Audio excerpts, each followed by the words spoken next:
Pogledajte samo ovaj predivan obilan urod. Svaki vinogradar sanja ovakve grozove u svom dvorištu.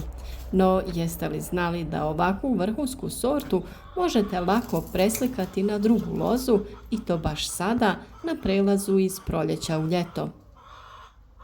Sada kada smo odrezali ovu zelenu mladicu, imamo savršen materijal za ljetno kalemljenje vinove loze, u narodu poznato kao kalemljenje zeleno na zeleno. Ovaj period, kraj proljeća i početak ljeta, idealan je za ovaj posao jer su sokovi u punom kolanju, a tkivo biljke se nevjerovatno brzo regenerira i spaja. Za početak pokazati ćemo vam kako to radimo na podlozi koja se nalazi u posudi. Ova podloga nije kupljena, već smo je sami proizveli. Riječ je naime o reznici loze koju smo uzeli krajem zime prilikom rezidbe i stavili na ukorjenjavanje u kvalitetan supstrat. Pogledajte kako se do sada fantastično ukorijenila i razvila snažnu zelenu mladicu. Ona je sada potpuno spremna i kompaktna da primi novu, plemenitu sortu koju smo malo prije odrezali sa rodnog stabla. Tu debljinu. Prije samog reza s naše odrezane zelene grane uzimamo plemku. Biramo dio sa dobro razvijenim, zdravim pupoljkom u pazušcu lista. List obavezno prikraćujemo na trećinu ili polovinu kako bismo smanjili transpiraciju, odnosno gubljenje vlage, jer ne želimo da nam se plemka osuši prije nego što se spoji sa podlogom. Zatim na donjem dijelu te plemke, odmah ispod pupoljka, pravimo precizan i oštar rez u obliku klina, ravnomjerno s obje strane. Rez mora biti izveden u jednom potezu, savršeno ravan i čist, bez krzanja kore. Odmah nakon zaoštravanja i stvaranja novog klina, plemku ćemo u potpunosti umotati u rastezljivu traku za kalemljenje, ali tako da sam pupoljak ostane slobodan i vani. Na ovaj način smo je maksimalno zaštitili od isušivanja na ovim ljetnim vrućinama. Tek nakon što nam je plemka potpuno spremna i zaštićena trakom, pripremiti ćemo podlogu i spojiti je s plemkom.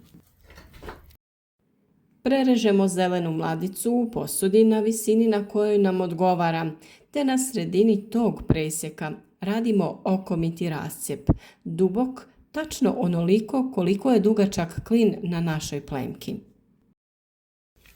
Polako i pažljivo umećemo klin plemke u rascijep podloge.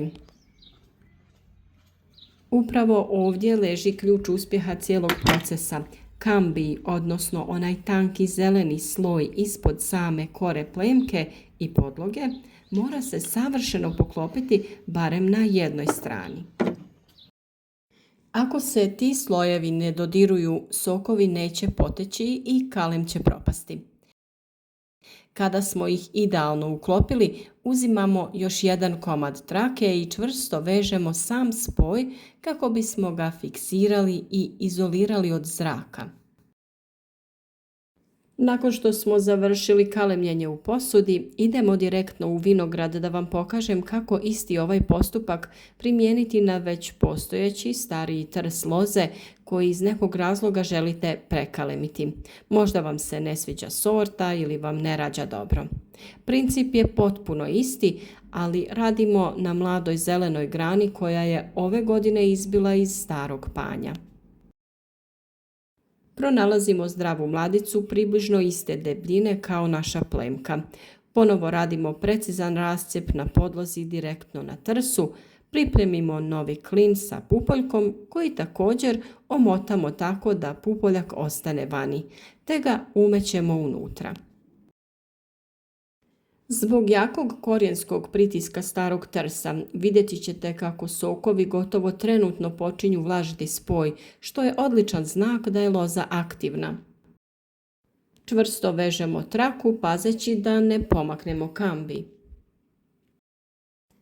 Kada završite kalemljenje direktno na trsu u vinogradu, preporučujemo da preko kalema stavite običnu papirnatu vrećicu ili je lagano zasjenite listom kako jako ljetno sunce ne bi spržilo pupoljak u prvih nekoliko dana dok se spoj ne stabilizira. Kod biljke u posudi je lakše. Nju jednostavno sklonite u duboki hlad i redovito umjereno zalijevate. Već za 10 do 15 dana znati ćete ishod. Ako je pupoljak ostao zelen i počeo lagano bubriti ili tjerati novi list, a peteljka lista sa plemke na lagani dodir sama otpadne, vaš je kalem uspio. Ova metoda je fantastična jer u istoj sezoni dobivate novu željenu sortu na već razvijenom korijenu, što vam štedi godine čekanja na prvi rod. A sada pogledajte prave dokaze da ova metoda provjereno radi. Ovo su kalemi koje smo uradili malo ranije i kao što možete vidjeti, uspješnost je 100%. Iz onih pupoljaka koje smo ostavili vani pod trakom već su potjerali snažni novi zeleni listovi. Spoj između podloge i plemke je savršeno srastao, što znači da hrana i sokovi nesmetano kolaju. Na ovaj način možete brzo i besplatno raširiti najljepše sorte loze u svom dvorištu. Pokušajte i sami, podijelite ovaj video sa kolegama vinogradarima i pišite nam u komentarima kakva su vaša iskustva sa ovim ljetnim kalemljenjem vinove loze.